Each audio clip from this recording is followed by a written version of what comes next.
So here we go. Jack Crawford is in the lead. She's first right now. Canada's Laurence Saint-Germain coming to the line.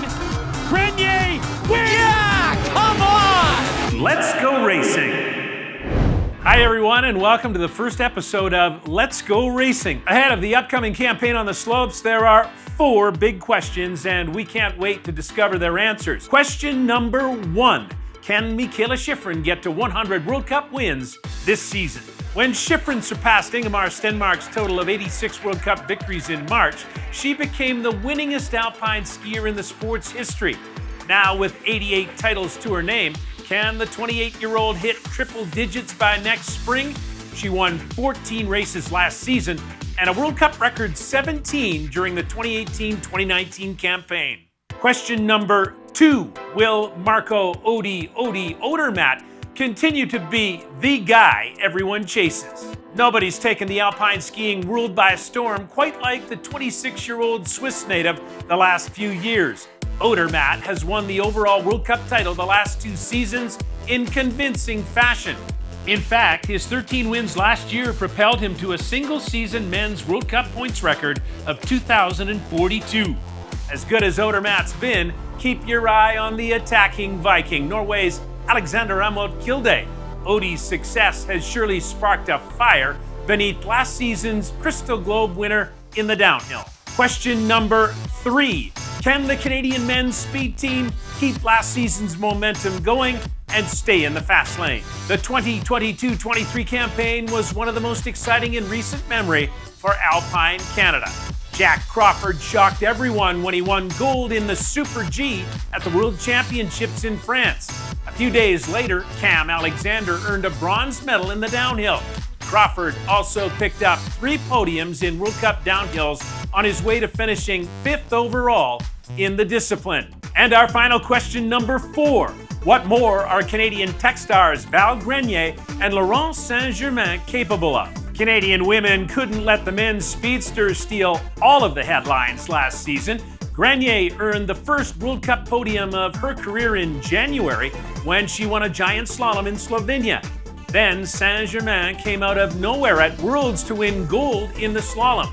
The two proved that these results weren't one-offs. Grenier collected a bronze medal in giant slalom at the World Cup season finale in Andorra, while Saint-Germain finished 5th in the first World Cup slalom held after her incredible victory. Canada's Val Grenier is in Solden, Austria, getting ready to open up her season on the glacier. Val, as you get ready to make gates, how are you feeling about the upcoming season? I feel good. I'm mostly very excited for the season to start. I feel like it's been a long time since the last race, so mostly just pumped to get going. You've now got 100 World Cup starts under your belt. Hard to believe, but it's your 9th World Cup campaign. How important was that victory at Kranjska Gora last season?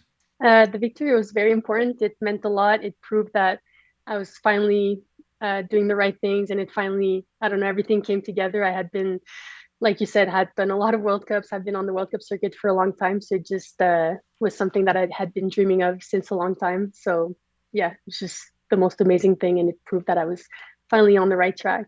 I'm wondering now, is the focus clearly on GS skiing, or is Super G still part of your equation? Super G is still a part of it, especially this year. We want to focus on both. Obviously, giant slalom is really the main focus, but we really want to add Super G into it also. Try to do as many of the races as possible, but we'll see with the schedule and how things go. We're going to make decisions as we go to see if I do all the Super Gs or not, and some downhill training runs to help for the Super G as well. But it's definitely a big focus too. I feel like I was really doing well before my injury, and I know I can get back to that. So that's why I want to try as much as I can, because I think I can do well in Super G too.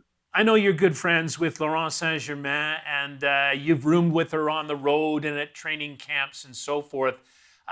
What was it like for you to see her win that World Championship gold medal in the slalom in France last season? That was one of the best days of my life. It was crazy. Like, Oh my God. I feel like now I'm almost tearing up because I decided to stay for that race because I wanted to watch in person just because I don't know, we just really care about each other and we always want to be there as much as we can.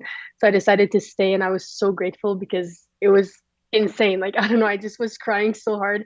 Already first run, I was just freaking out because she had done so well. And then second run when she came down and it was like confirmed that she had the podium, or the medal, I just couldn't get over it. And then it just got better and better and she got the win.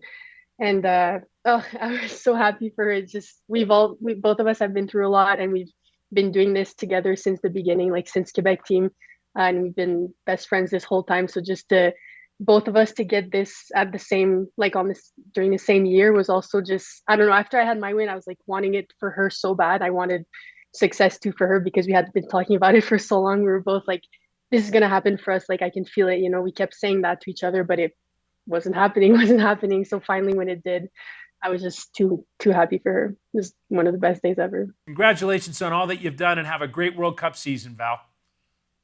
Thank you. CBC Sports is your home for alpine skiing throughout the upcoming season.